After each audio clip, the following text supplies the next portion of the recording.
주일 2부 예배에 함께 하시는 우리 로뎀교회 모든 성도님들을 주님의 이름으로 환영하고 축복합니다. 우리 옆에 계신 분하고도 인사하겠습니다. 환영합니다. 축복합니다. 옆에 계시는 분의 얼굴이 하나님의 얼굴처럼 보이시나요? 그 눈이 하나님의 눈처럼 보여야 됩니다. 사람들이 하는 말 중에 짖는 개는 물지 않는다라는 말이 있습니다. 저도 개를 좋아하는데요, 음식으로 좋아하는 게 아니라 반려견으로 좋아한다는 말씀입니다. 좋아하는데 이렇게 작은 개라도 막 짖으면서 따라오면 좀 겁날 때가 있어요. 물까봐.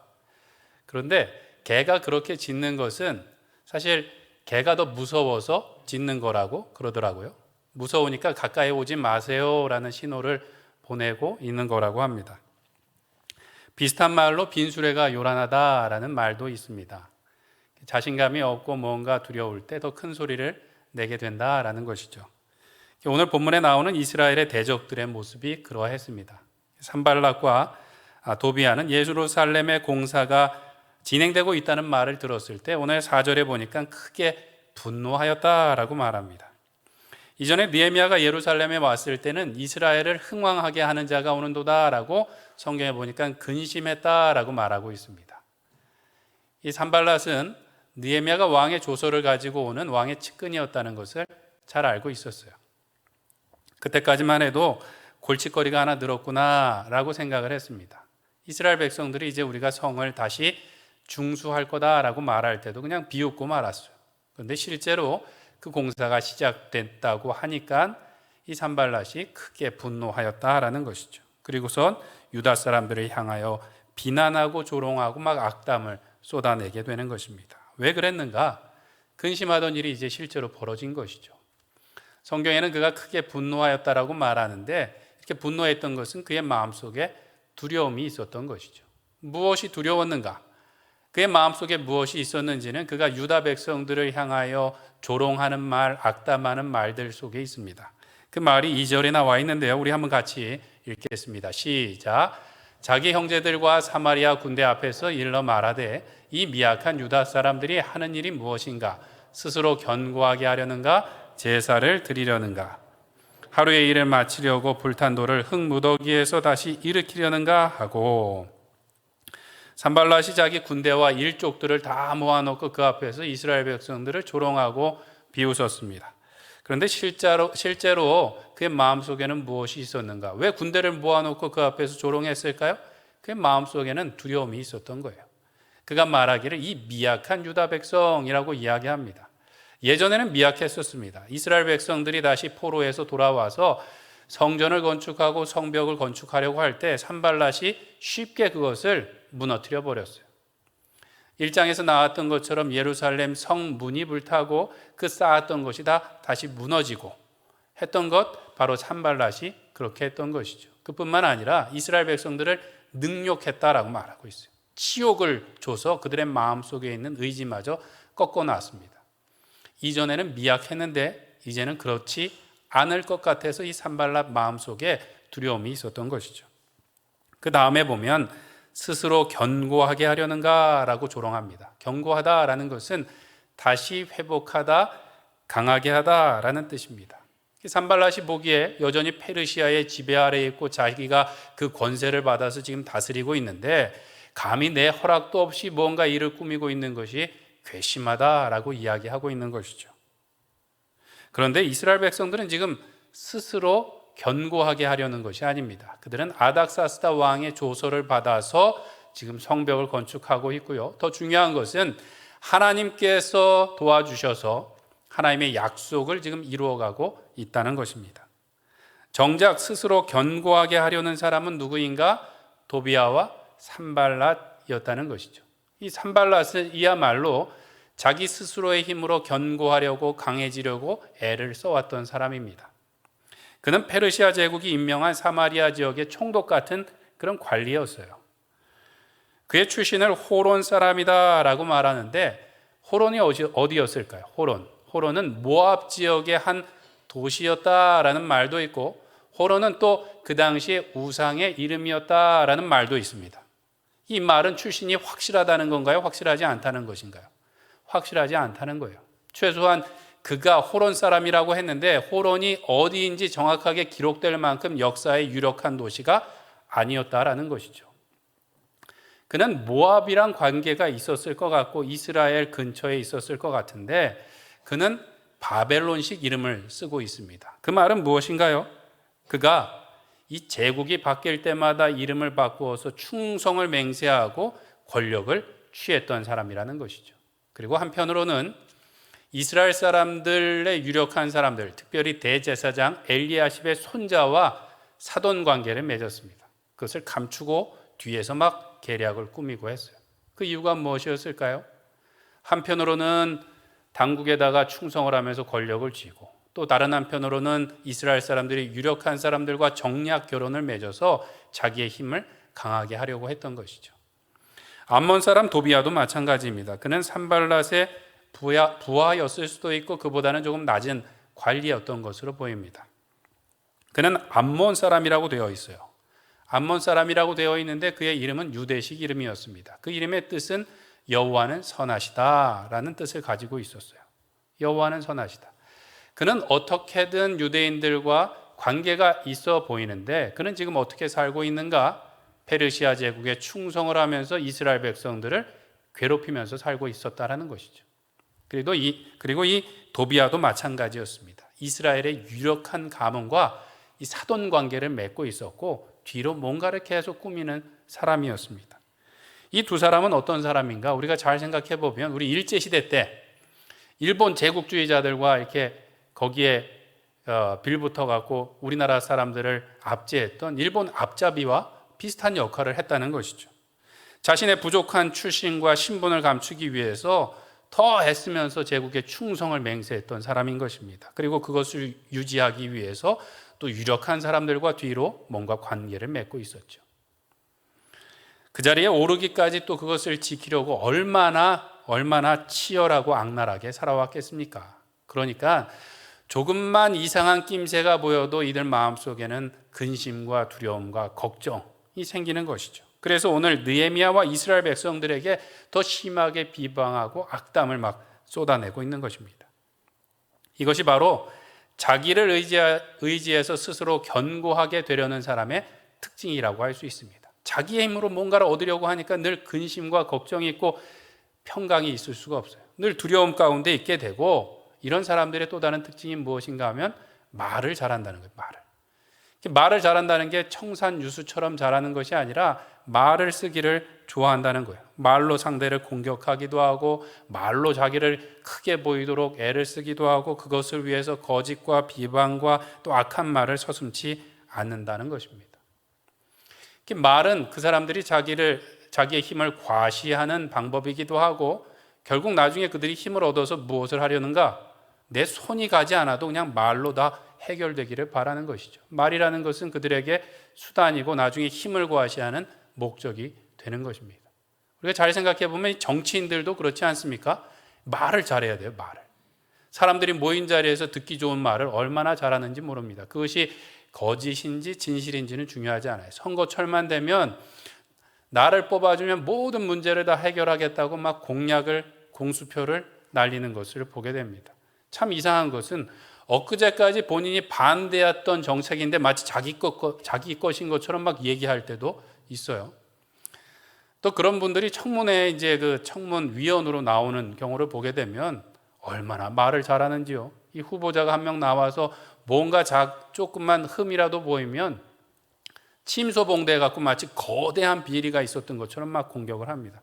답변을 하려고 그러면 어떻게 해요? 됐고요. 그러고 다음으로 넘어가 버립니다. 어떻게 그렇게 말을 잘하고 사람을 면박을 잘 주는지 모르겠어요. 그 사람들이 그렇게 하는 이유가 뭘까요? 듣기 좋은 말을 해갖고 인기를 얻기 위해서.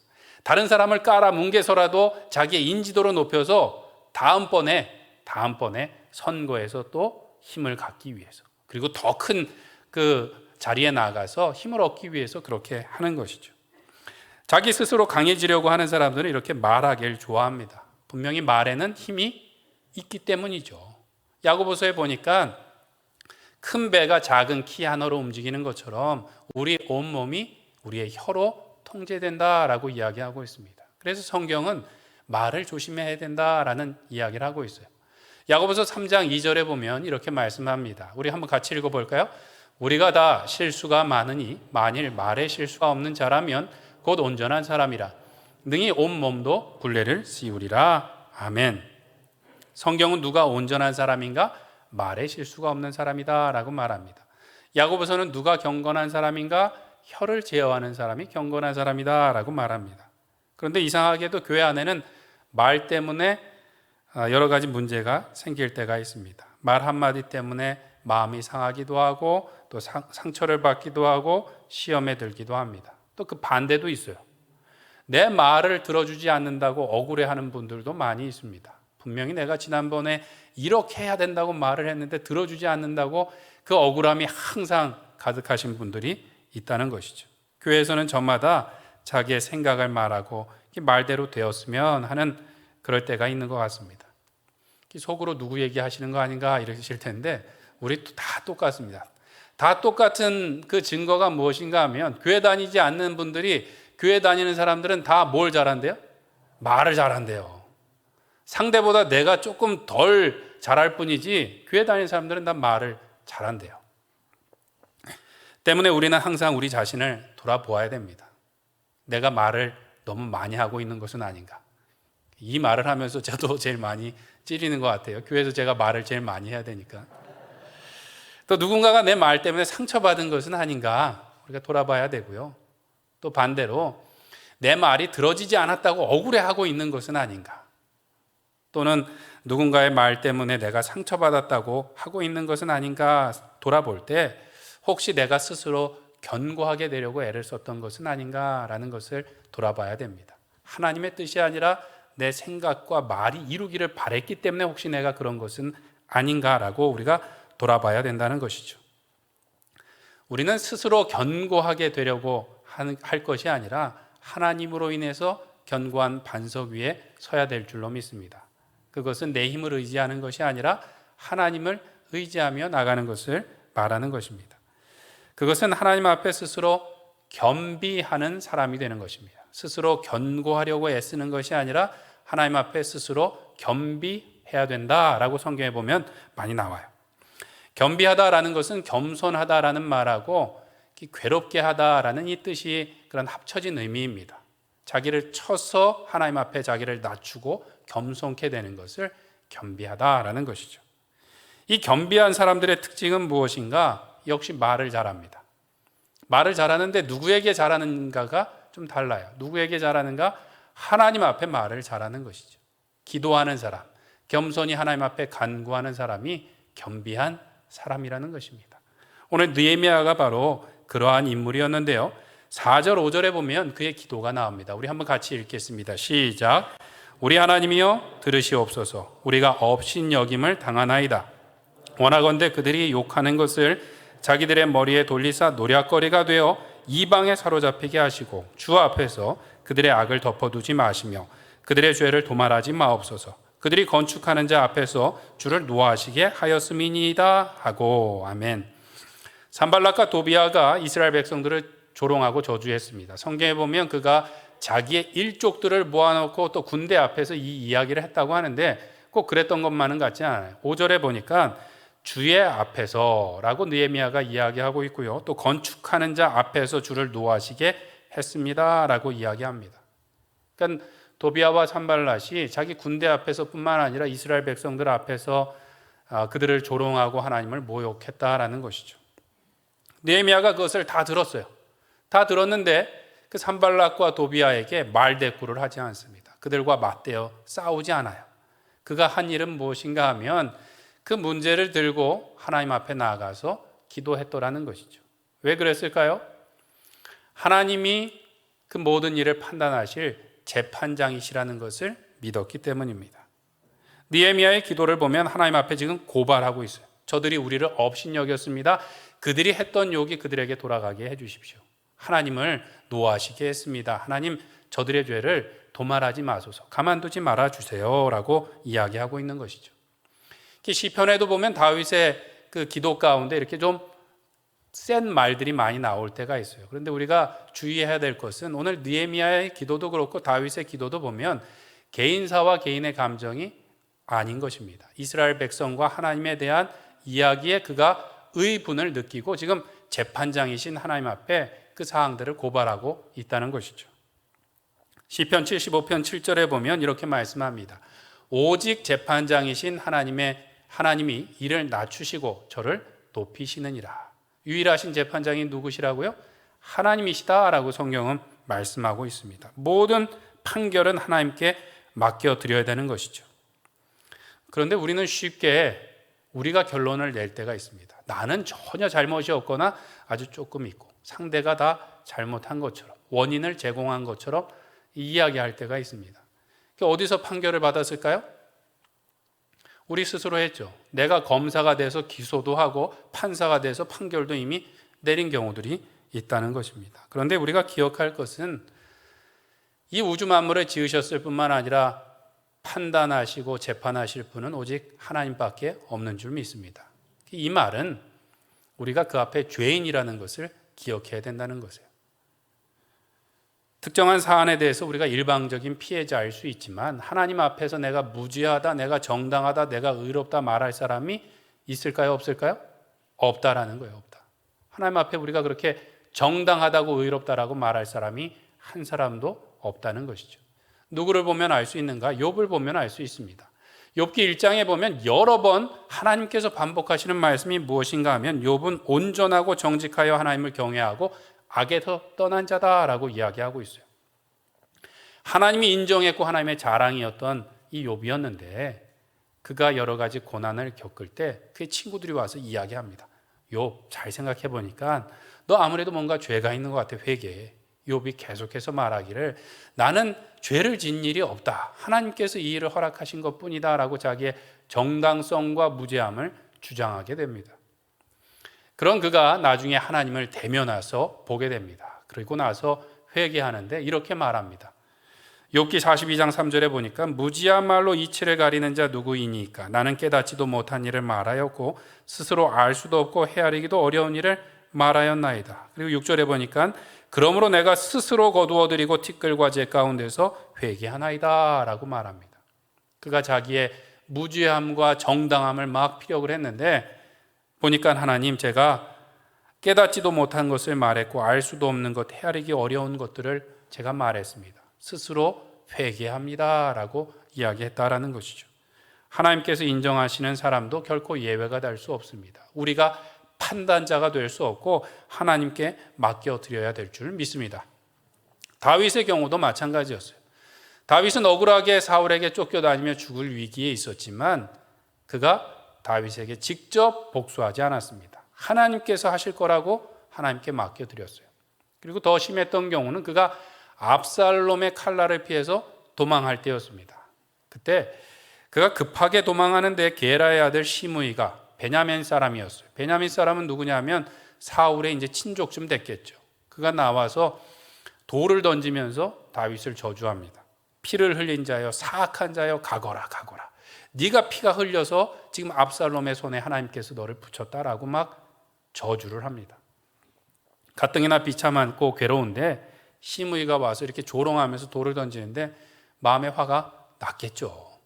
다윗 주위에도 신하들이 여전히 많이 있었습니다. 용사들이 그 이야기를 듣더라라고 성경은 기록하고 있어요. 그래서 군대 장관이었던 아비새가 왕이시여 죽은 개와 같은 이가 왕을 저주하니 제가 가서 목을 베오겠습니다 라고 이야기합니다. 그때 다윗이 뭐라고 이야기하냐면요, 내 몸에서 난 내 자식도 나를 대적하는데 저 베냐민 사람이랴 하나님께서 저가 나를 저주하라고 허락하셨으니 그냥 놔두라 라고 이야기합니다. 그리고 나서 하는 이야기가 사무엘하 16장 12절인데요. 우리 한번 같이 읽겠습니다. 시작. 혹시 여호와께서 나의 원통함을 감찰하시니 오늘 그 저주 때문에 여호와께서 선으로 내게 갚아 주시리라 하고. 아멘. 다윗은 자기를 조롱하고 저주하는 이에게 맞서 싸우지 않고 그에게 힘이 있었음에도 복수하지 않았습니다. 오직 하나님께서 그것을 허락하셨으니 내 원통함도 감찰하시고 갚아주실 분이 하나님이시다라고 말했습니다. 그리고 그 저주로 인해서 나중에 혹시 하나님께서 선으로 갚아주실 줄 믿는다라고 기대하면서 기도했다라는 것이죠. 왜 그랬습니까? 다윗은 늘 그가 스스로 견고하게 되려는 사람이 아니라 늘 하나님 앞에 겸비하며 하나님을 의지하는 사람이었기 때문인 줄 믿습니다. 우리도 하나님 앞에 스스로 겸비하며 하나님을 의지하며 나가야 될 줄로 믿습니다. 살아가면서 어려운 일들을 많이 만나요. 경제적으로 또는 우리의 건강에 문제가 생길 때도 그렇고요. 특별히 더 우리의 마음을 상하게 하는 것은 사람과의 관계 때문에 어려움을 겪을 때가 있어요. 말 한마디 때문에 오해가 생기기도 하고 마음의 깊은 상처를 받기도 합니다. 왜 이렇게 말로 문제가 많이 생길까요? 말하기가 너무 쉽다고 생각하는 것이죠. 내가 재판장인 것처럼 모든 것을 판결하고 이야기하기 때문인 것입니다. 건강의 문제나 물질의 문제는 말로 잘 해결되지 않는데 사람들은 내가 뭔가를 움직일 수 있을 것 같고 내가 판단하고 뭔가 바꿀 수 있을 것으로 생각한다라는 것이죠. 그러나 어떠한 문제이든지 특별히 사람과 복잡하게 문제인 일일수록 우리가 하나님 앞에 그것을 들고 나가고 하나님께 해결함을 받아야 될 줄로 믿습니다. 우리가 재판장의 자리에 서는 것이 아니라 하나님을 재판장으로 높여드리고 혹이라도 나의 억울한 감정을 하나님께서 바꾸어 주실 것을 기대하며 기도하시는 우리 성도님들 되시기를 간절히 축원드립니다. 오늘 느헤미야가 그 대적들에게 말하지 않고 하나님께 말한 것입니다. 하나님께 말했어요. 그리고 기도했더니 그 결과가 무엇인가 6절 말씀에 나옵니다. 6절에 보니까 이에 우리가 성을 건축하여 전부가 연결되고 높이가 절반에 이르렀으니 이는 백성이 마음을 들여 일을 하였음이라 라고 말씀하고 있습니다.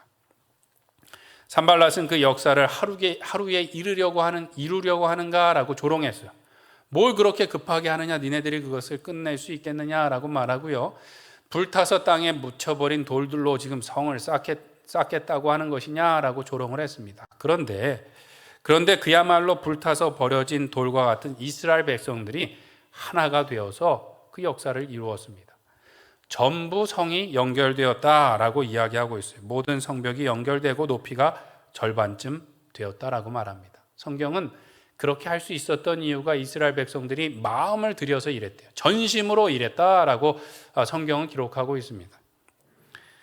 어떻게 그렇게 할 수 있었을까요? 분명히 더 넓은 성벽을 맡았던 가족들이나 사람들이 있었고요. 더 긴 구역을 맡았던 사람도 있고 또 제사장들이 맡았던 구역은 북쪽에 아주 다 무너져 버려서 중축이 아니라 건축을 해야 되는 쪽도 있었어요. 그런데 오늘 느헤미야의 말은 전부가 연결되었고 그 높이가 절반에 이르렀다고 말합니다. 그 말은 무엇인가 하면 그들이 하나가 되어서 그 일을 감당했다라는 것이죠. 서로 한 마음이 되고 한 몸이 돼서 서로 도와서 일을 하지 않고서는 그 일이 일어날 수 없는 것이죠. 작업의 속도가 분명히 달랐을 텐데 그것이 한 번에 연결됐다는 것은 서로 도와서 일을 했다라는 것입니다. 이스라엘 백성들이 어떻게 이렇게 한 마음이 되어서 연결될 수 있었을까요? 그것은 기도의 능력인 줄 믿습니다. 오늘 느헤미야가 기도할 때 보면 주어가 전부 무엇인가 하면 우리였어요. 우리. 이스라엘 백성들 앞에서 느헤미야가 기도할 때 하나님 우리의 기도를 들어주소서라고 이야기하고 있는 것이죠. 백성들과 함께 기도하는 가운데 이스라엘 백성들의 마음이 하나 되고 그들이 힘을 합쳐서 하나님의 놀라운 역사를 이룰 수 있었는 줄 믿습니다. 초대교회도 이와 같았습니다. 오순절 성령 강림 이후에 베드로가 설교할 때 한 번에 3,000명이 예수님을 믿고 왔습니다. 그리고 그 다음번에는 남자들만 5,000명이 예수님을 믿었어요.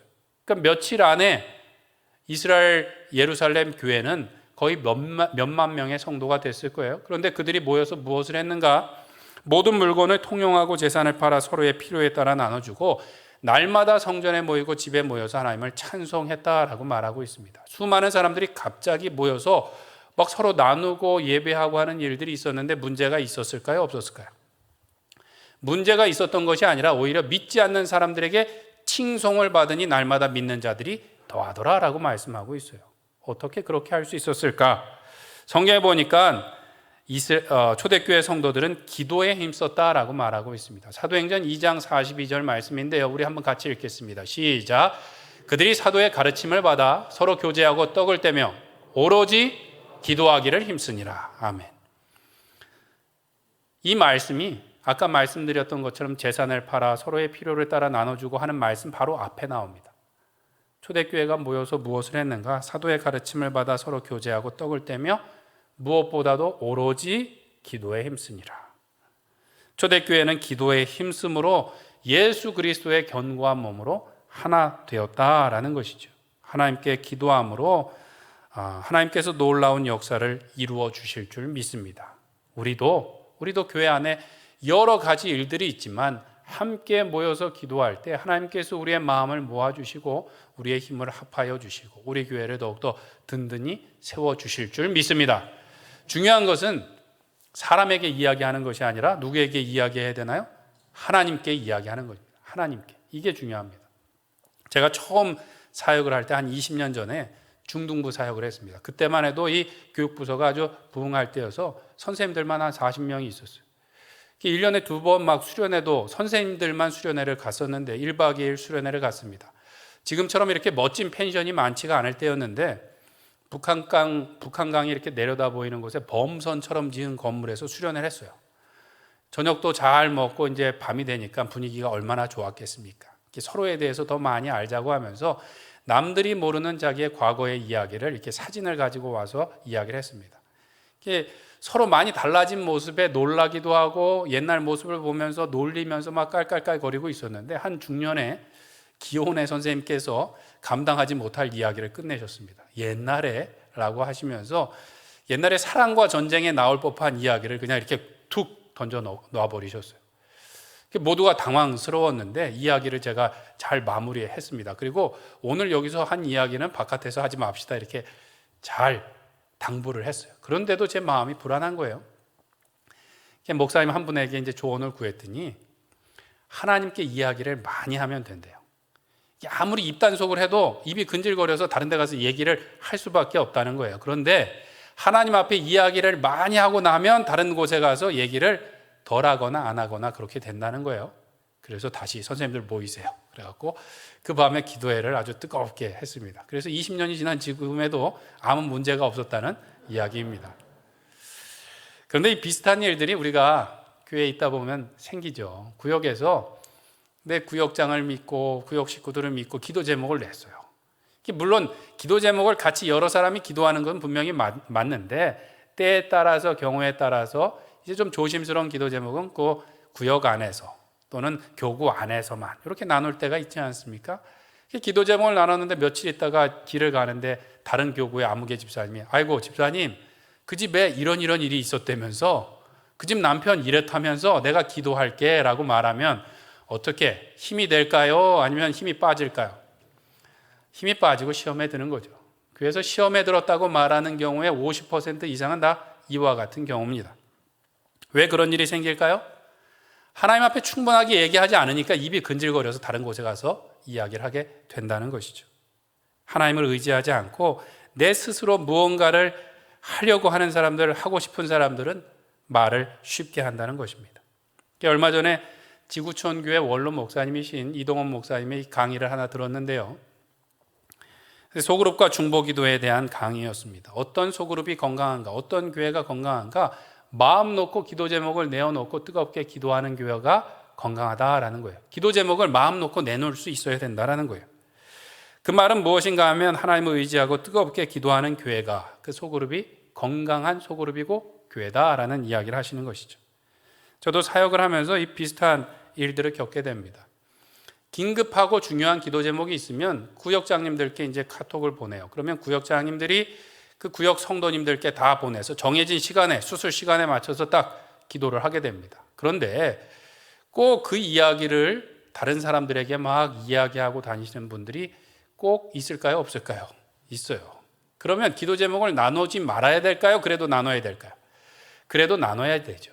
이 문제를 어떻게 해결하는가? 저는 그런 것 같아요.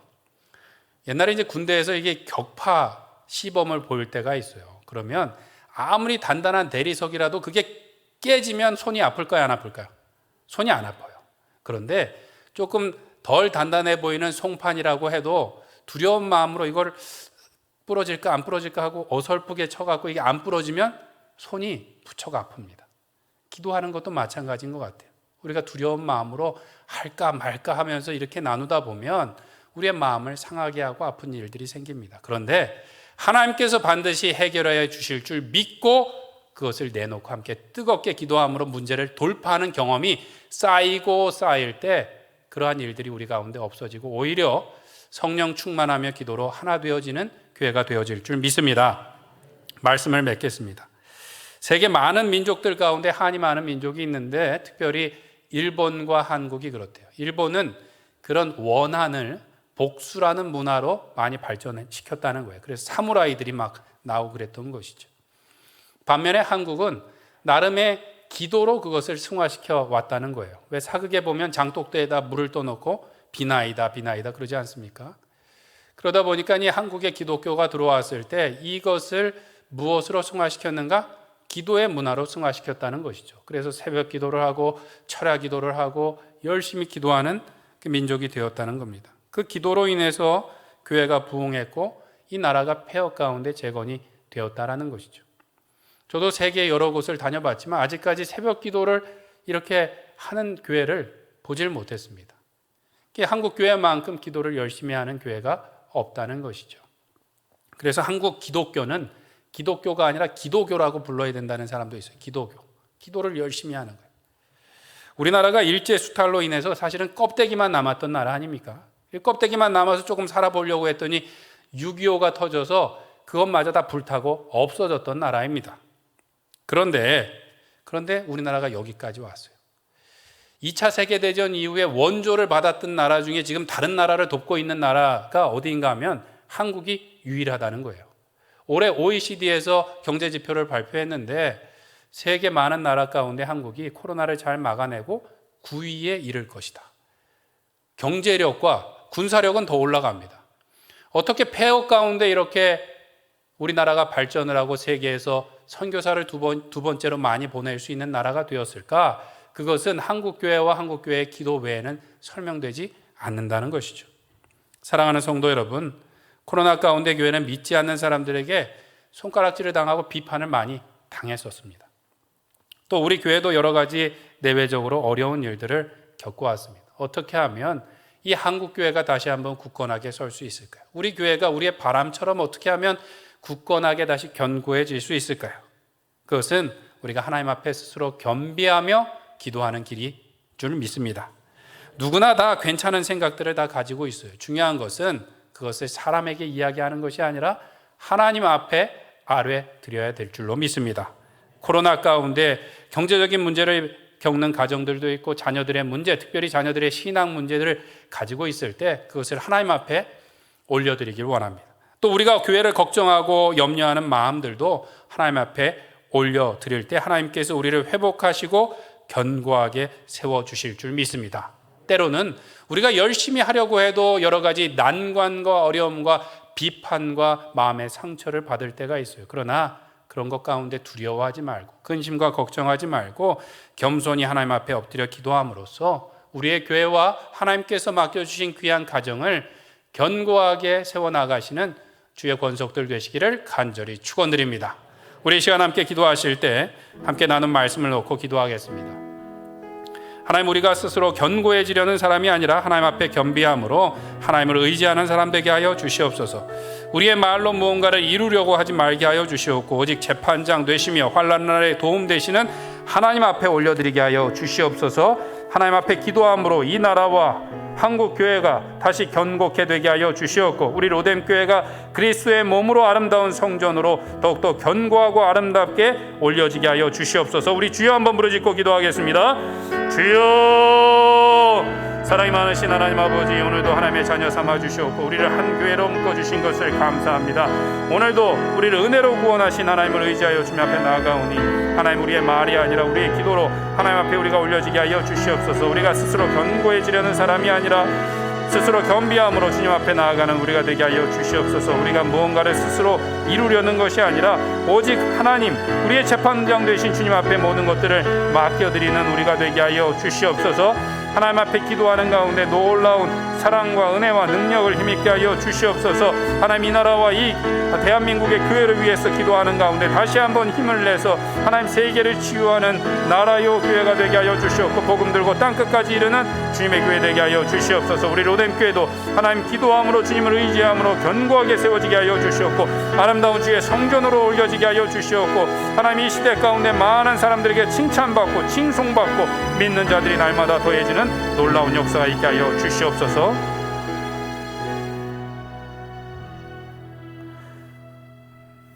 사랑이 많으신 하나님 아버지, 불타 버려졌던 것 같은 우리들을 다시 불러 하나님의 거룩한 성전 되게 하심을 감사합니다.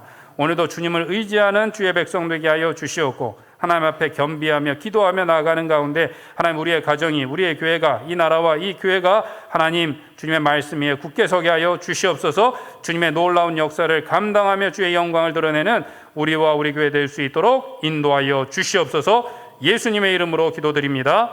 아멘.